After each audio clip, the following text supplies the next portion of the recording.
А теперь конкретные цифры касательно моего штрафа. Общий счет 1700 франков.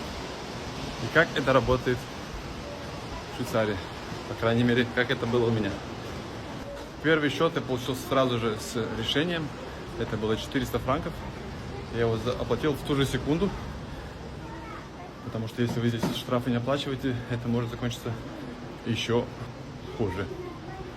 Второй счет должен прийти примерно через месяц, может полтора. Насколько я понял с того письма, которое я получил. И после того, когда я оплачу эти два счета, останется 800 франков. Но эти 800 франков, они как бы условные. Как это работает? Условно, это у меня есть испытательный срок 2 года, в течение 2 лет. Если я ничего не нарушаю, я эти 800 франков не плачу. Но если я нарушил, мне надо будет заплатить 800 франков плюс то нарушение, которое я нарушил. Так что теперь я езжу как пенсионер. Но штраф — это еще не самое страшное.